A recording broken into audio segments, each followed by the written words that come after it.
Talking Nebraska football, Scott Frost, year 4 with Greg Peterson from Husker Online on Rivals here at MarkRogersTV, the voice of college football. Please like the videos if you enjoy the content. Share them out on social media, so keep this in mind. If you enjoy the videos, then other people will as too. And if you've got people that you connect with on Facebook, Twitter, and other social media platforms, they have no idea necessarily that we're here, so you can be our connection to them. So share the videos on social media and subscribe right here at the Voice of College Football. Greg, how are we doing today? Doing good. How about you, Mark? I'm doing well. Appreciate you stopping by as always. Always a good time. Pleasure. The Big Ten released its second version of the schedule. Had to clean a few things up. It wasn't that much of a deviation from what they originally sent out, but wanted to run down the odds and ends as the Huskers line up here. Right out of the gate, Greg, kind of an intriguing matchup just in regards to the location and the date in which it's played. Week 0. Now, Week 0 is usually reserved for the Hawaiis and Colorado States of the world. We've got a Big Ten matchup in Ireland with a game against Illinois on the Saturday of Week 0, August 28th. Yeah, and that's obviously that's up in the air right now with the COVID situation. And so that's yet to be determined if that's going to play out as planned. But that was a big deal. I mean, they had come to Lincoln and had a whole big press conference on that. And, usually that's a game reserved for Notre Dame. And I think Notre Dame and Navy were supposed to play that game this year again. And that got canceled because of COVID. But, the guys over there in Dublin had wanted a little bit of Big Ten flavor, and Nebraska seemed to be a brand that jumped out to them and was a no-brainer that they reached out to Nebraska and Illinois. And so that game is supposed to go on, and everybody's excited. Coach Frost even mentioned yesterday, had even brought that up about him and his wife loving to travel overseas, and we were all planning on going. We had a whole deal set up with a travel agency, and our whole staff was going to go over there, and our wives, and it was going to be fun. But who knows if that's going to happen or not? But that game's still going to take place as an opening game, and it's not up to Nebraska if that still gets played on Week 0 or not. Coach Frost was asked about that too, and that's out of his hands. That's the powers that be that will make that decision. So we'll see if that happens or not. And understandably so, if it does get played in Dublin, Ireland, that Week 0 makes sense, because then you give the teams that time to adjust to the time travel and coming back to the States. And so if the game's played in Ireland, for sure, then there's going to be a Saturday, September 4th. That's a bye week leading into the 2 non-conference games. And Oklahoma's, of course, the marquee matchup on the road in Norman in Week 3, but can't take Buffalo lightly. They've been one of the better teams in the MAC in recent years.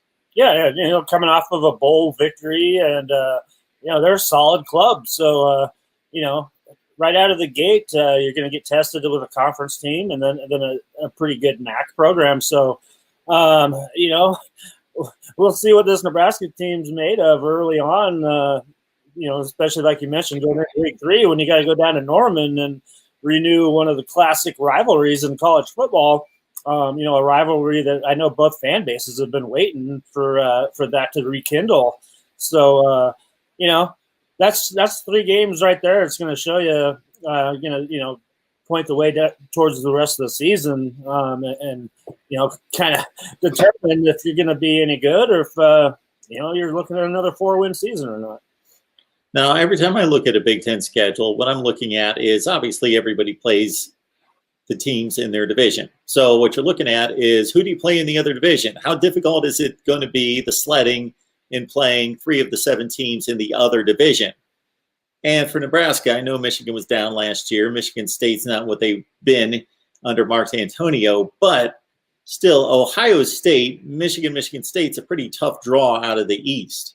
Yeah, that's about as tough as you can get. Throw Penn State in there as well, and up and coming Maryland ball club as well. But that you're not getting any favors from the Big Ten scheduling there whatsoever on those crossover games. Nebraska, Ohio State are starting to get used to each other. It seems like they're playing every year now. Michigan would have been fun if you thought about the McCaffrey brothers maybe going after it, going against each other, but that's not going to happen either now. So, it's interesting. The schedule overall for Nebraska is one of the tougher schedules in the country when you look at it. Already you got two of the four teams that played in the college playoff previous season. So, yeah.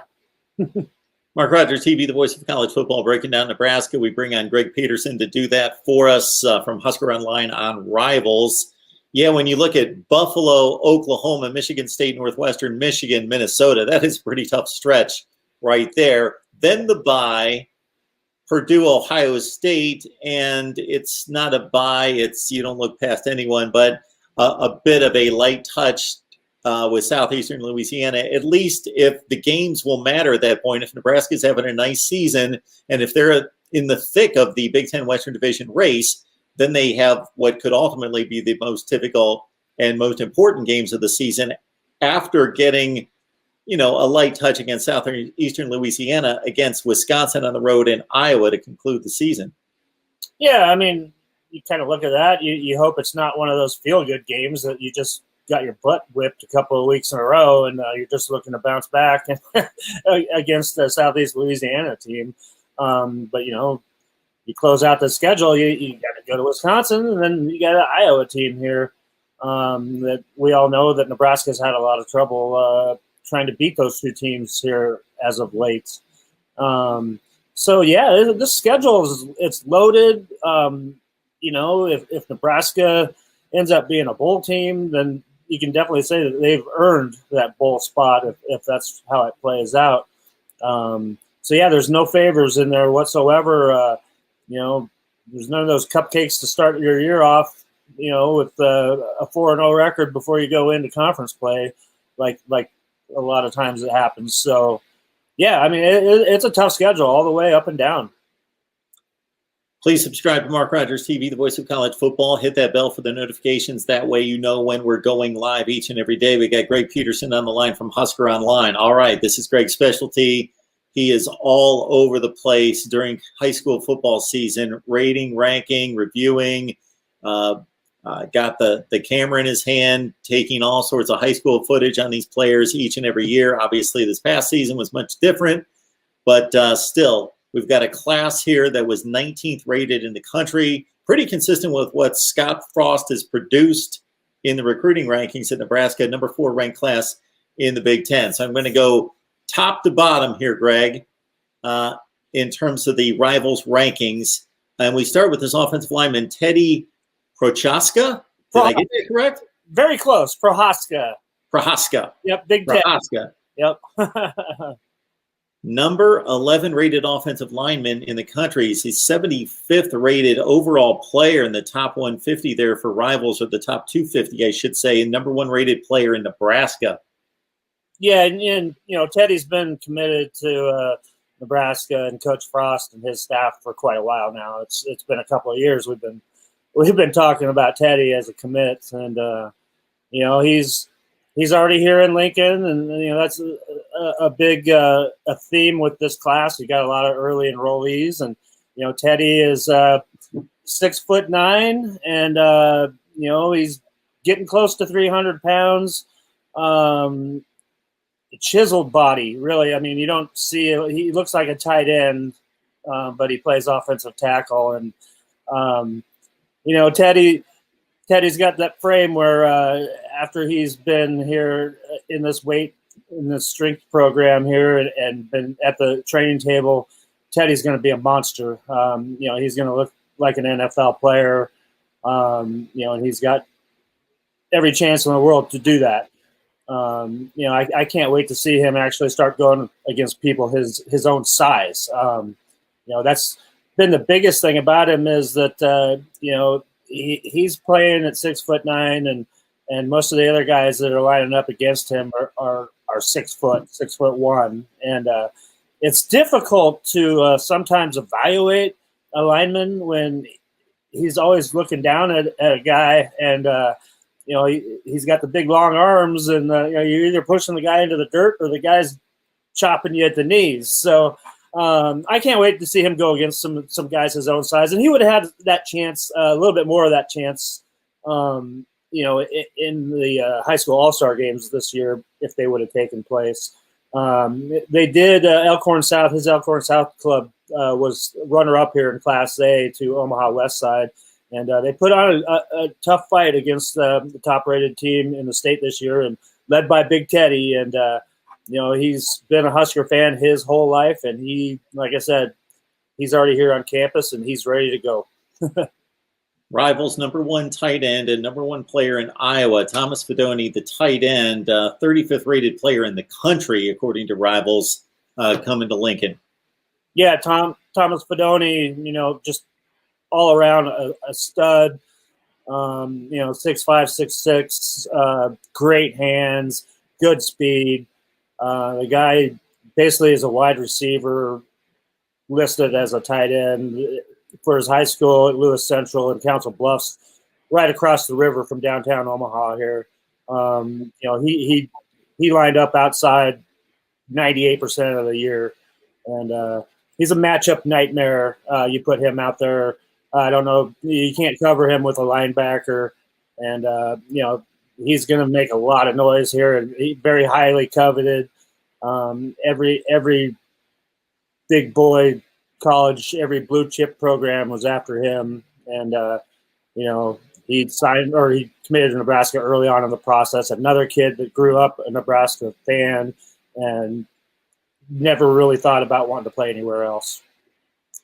Winden Huahuli is the top-rated player in the state of Hawaii, 13th rated linebacker in the country, number 183 in the Rivals 250, and was late to the pack. He was still out there, not completely signed until this National Signing Day that just finished up here the first week of February.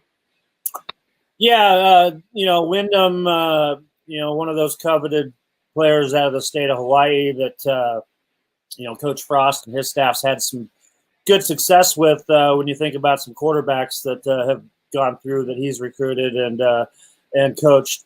So him and defensive line coach Tony Tuioti did a great job of recruiting Windham. Coach Frost had mentioned that him and Tony had gone over there before COVID had hit, and had hit the States, had hit the island of Oahu pretty hard, and had gone back and visited. Coach Tuioti used to live there on the North Shore, so he took him around the old neighborhood, and they talked about getting some pokey tuna at a gas station and jumping off the cliffs into the ocean. And he said everybody in the neighborhood knows Tony, and so I think that's going to pay dividends down the road, recruiting the state of Hawaii. And Winden Huahuli is one of those top linebackers in the country, and you watch him on film, and he really stands out. He plays sideline to sideline, and he's a headhunter, and the kind of guy that is going to thrive in this environment here in Lincoln, especially with a lot of these young talent that Nebraska is bringing in on the defensive side of the ball. And we can't wait to see him here on campus. He'll be arriving here this summer. A.J. Rollins comes in as a 3-star tight end. He's a top 45 player at his position out of, Creighton High School in Omaha. Yeah, Omaha Creighton Prep. A.J. Rollins is, he's played a lot of football there at Creighton Prep. He's been starting the last 2 years and played a lot as a sophomore as well.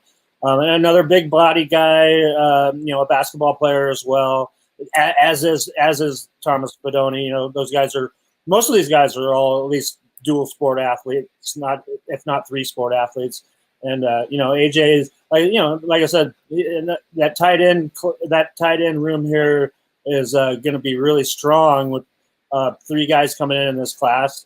And AJ Rollins, another body that he's going to be able to put on a lot of good weight after he gets here and starts lifting and getting in the program here.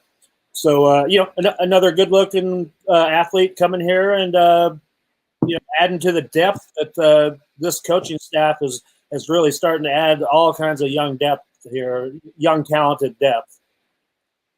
Heavy on offensive linemen and tight ends at the top of the board. We got Branson Yeager, 44th rated tackle, 7th rated player out of Utah.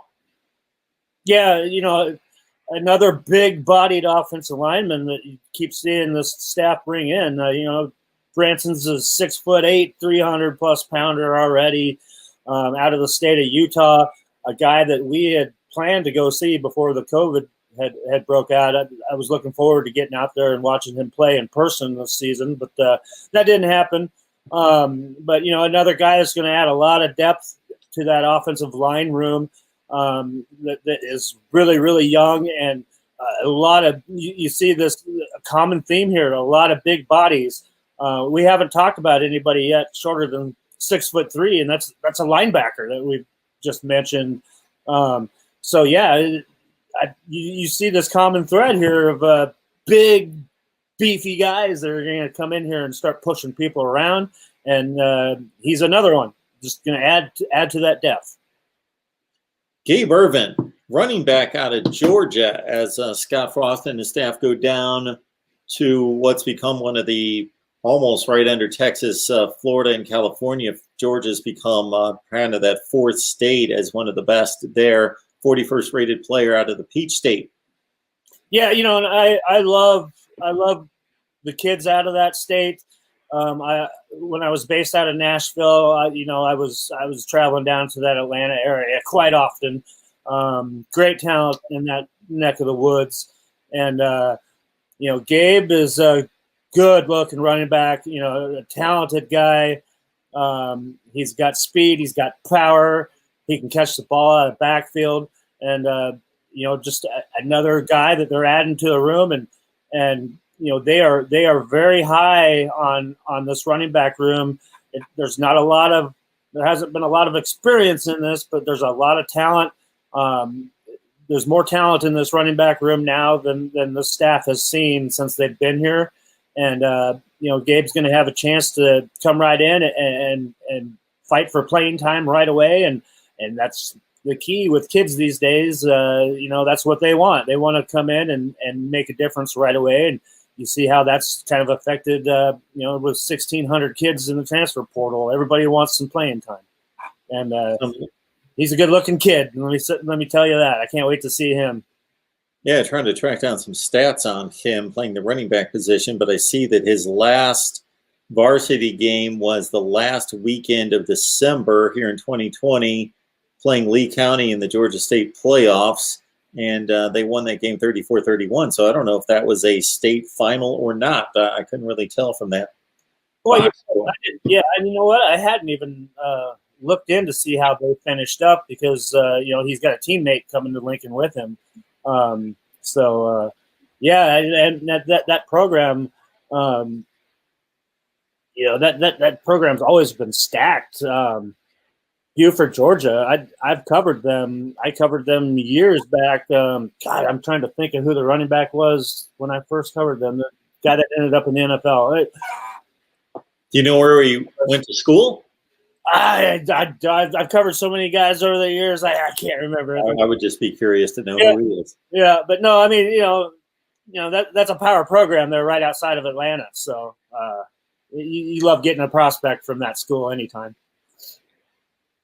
Quarterbacks are always interesting to everybody. Obviously, they could potentially be the leader of the program on the field, at least. Kearney, Nebraska's quarterback is Heinrich Hardberg, a 3-star. Yeah, and here you go again, 6'5", 6'6" guy. And Heinrich's, he's a prototypical looking NFL guy. He's got a cannon, and he can run. He reminds you a little bit of like a Carson Wentz type of a guy. He's going to have a chance here, obviously, with the quarterback room getting a little bit smaller with the departure of Luke McCaffrey. So you've got Adrian Martinez, a guy that started 27 games in his career. and then backed up by freshman Logan Smothers. So Heinrich's got a chance to step right in. At least be the third guy on that depth chart. Because after that, you got 3 walk-ons, I believe. And funny that all 3 of those guys, the other walk-ons, are all from Kearney as well. Well, one of them's from right across the interstate, but all from that real small area in Nebraska. But, I think down the road after Heinrich, starts learning how to play and at the college level and get some wide receiver. I mean, I can't wait to see what he does throw to some of these big wide receivers, because we've mentioned before that the shortest wide receiver on Nebraska's roster right now is 6'3". So, Heinrich's been at Kearney Catholic. It's a smaller school that most of his receivers have been, 6 foot and under. And we'll see what he can do with some real weapons. And, he's a good-looking prospect as well. My apologies to the fine folks out there in Kearney, Nebraska, where I went with Kearney, Nebraska. But as soon as you said Kearney, I do remember. I don't know why I would know Kearney, Nebraska, but it from way years ago. I don't know if there's a tiny television market there. Yeah, there's a weird thing that goes over Interstate 80. It's like I don't know. It's like a monument. It's kind of an arch, and you can go up there, and I don't know. I think that's the biggest thing that Kearney is known for, besides maybe Fort Kearney back in the Cowboys and Indian days out in the Old West. I mean, there's a Kearney, University of Nebraska Kearney is there, but I don't know. I hope I'm not shortchanging the city of Kearney on anything. Henry Latovsky.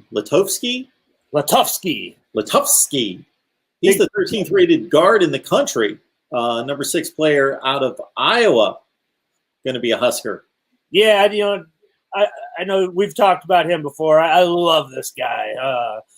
He is tough as nails. He's a road grader. This guy, every single play, he wants to drive his man back out of the opposing end zone. That's his goal, and he does it. He's a big, strong guy. You wouldn't want to meet him in a dark alley, I'll tell you that. So he's going to fit right in with Coach Austin's style. And, we keep talking about this young depth on this offensive line. And this coaching staff is super high on this group of kids.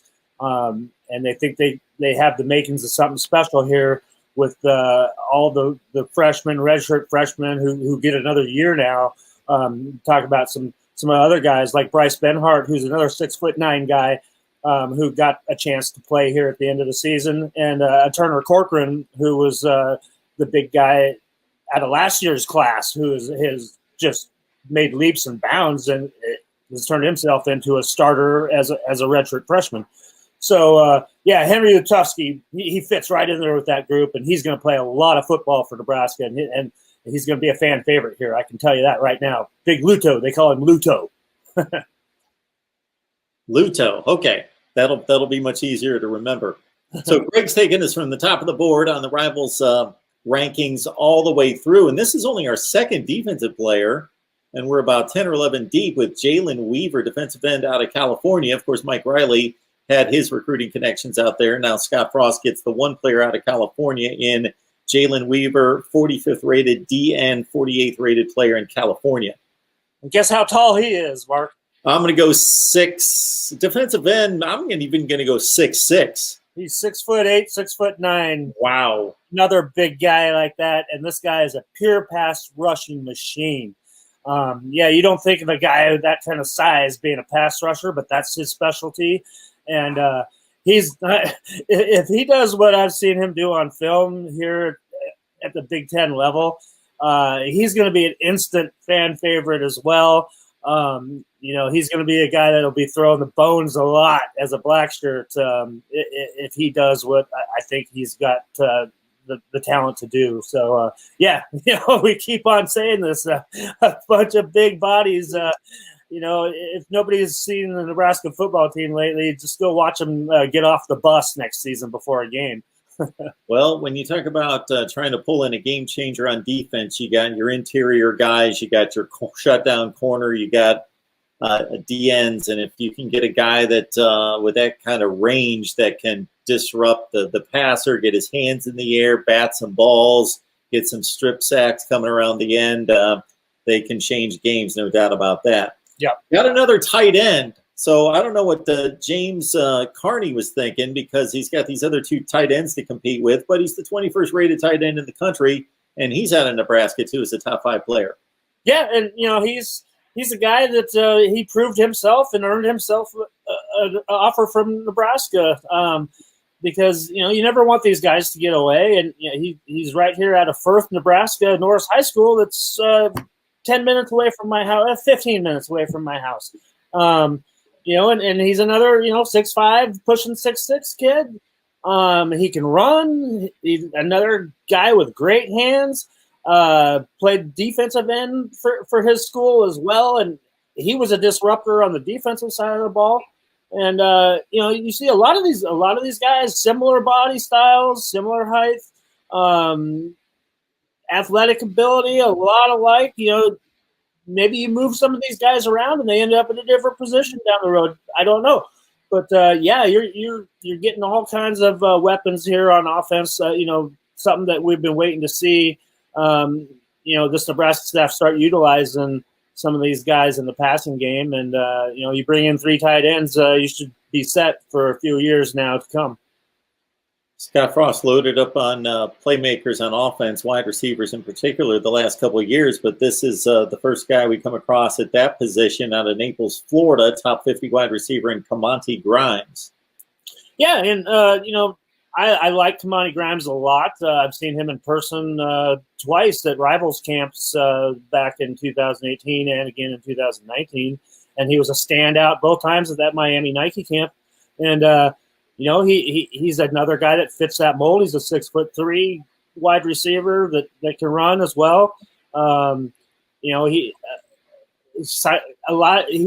reminds me a lot like those wide receivers that Coach Frost likes to recruit from the state of Florida that they've had some success with getting to Lincoln. Some had to go the JUCO route, and we never did get to see again. But he looks like he's going to be able to fit right in there to a loaded room of wide receivers that, again, another position group right now that this coaching staff is in love with all kinds of big-time talent, all young guys without any experience. And once these guys get some experience under their belts, you throw him in with some guys like Omar Manning that we're still waiting to see that stuck around here in Lincoln, and so you got all kinds of this young firepower to go along with another guy like Xavier Betts, who we saw play a lot this year. So a lot of playing time available at wide receiver here for this Nebraska squad, and he fits right in with the rest of this type of talent. Yeah, and we got Kobe Bretz. He's a top 5 player out in Nebraska too, 42nd rated. He's a defensive back. I can't see whether he's most likely going to be a safety, right? Yeah, he's a safety. Great look. I fell in love with Kobe watching him this year. He played for Omaha West Side, their state champs. Kind of hits me close to my heart because my dad used to coach Omaha West Side back in the 60s. So, Kobe's an all-around football player. This guy gets after it. He also played wide receiver, and he basically took over. That team used to be Avanti Dickerson's team, who just signed with Oregon on Wednesday. And he overtook Avanti Dickerson as the best player on that team. And he paired up with their quarterback, Cole Payton, who's going to North Dakota State, and became his favorite weapon. And I saw Kobe make some incredible catches, one-handed stabs, going up and getting deflected balls, interceptions the same way. And this guy's a ball hawk. It was funny in that state title game. I remember so vividly Teddy Prohaska and his Elkhorn South club started. They got the opening kickoff of that game, and the first 3 plays in a row, they threw to the slot guy that Kobe Bretz was covering. And the result all 3 times was exactly the same. Incomplete, incomplete, incomplete. And he made sticks on all 3 of them and knocked the ball out of the receiver's hands on all 3 of them. And this guy, he's a heck of a ball player. And if there wouldn't have been some great issues earlier in his recruiting cycle, he would have had a lot more national attention. But he got that cleared up for his senior year, and he really proved that he can ball out. And I'm going to love seeing this guy playing for Nebraska for the next 4 or 5 years. I am checking out the numbers for one Latrell Neville, wide receiver out of Texas. So the first player on the board from the Lone Star State. A couple of catches in his final game in the state playoffs for 35 yards. The game before, 2 catches, 63 yards in that game as his team went into the state playoffs as a top 70 player in Texas. Yeah, and, that doesn't, like, if people don't know recruiting in the state of Texas, the top 70 player doesn't sound like much. But you're a pretty good player if you're the top 100 in the state of Texas year in and year out. And, this guy's another 6'3" bodied wide receiver, very smooth looking guy on film, as well as in camp settings. Just a fluid guy that goes up and high points the ball, solid hands. And another addition to that room with, lots and lots of young guys there battling for playing time. And then finally, we put you to work here, Greg. Malik Williams, another player out of Georgia, 71st rated defensive back. Again, corner or safety? I just got DB listed here. Yeah, he's probably going to start out at corner, and then you never know, might bounce over to safety. But they're looking at him at corner first and foremost. All right, good stuff. Well, Greg, would the big disappointment of the class be the guy that you mentioned a few minutes ago, Avanti Dickerson, not signing? Yeah, I mean, maybe just for the late signing period, because they pretty much had their class wrapped up in December. And so they were holding a spot open for Avanti. And, you kind of thought that you had a really good shot there, especially, after he passed on Minnesota. But there was something there in Oregon calling him, and, we wish him the best of luck. And, he's a good player, and, it's definitely a loss because you never want to let one of those top players in the state leave the border or cross your border. So, but good luck to Avanti. He's been a fun kid to cover over the last 3 years. Greg Peterson joins us to break down Nebraska football on a regular basis. So you can join him and the rest of the staff there on Rivals Husker Online. Greg, we put you to work. We appreciate you jumping on and running down the whole class for us because you know better than I do that people love recruiting. They can't get enough information about it. So we'll let you get to work on 2022. Hey, we've already started on 2022. Sure you have. This time of year, we were usually doing our in-state tour where we hit all the area, any driving range high schools with D1 prospects. And now with COVID, we kind of had to change gears a little bit. So we hosted an event just this past Sunday. And I think we had 15 high schools show up. And so we did 41 interviews with players and coaches on camera on Sunday. And this Sunday we're hitting the Omaha area, and we got another 20. So, Nebraska, Iowa high schools showing up again this Sunday before the Super Bowl. Well, Greg, we appreciate the conversation. Have a good night. Yep. Take care, Mark.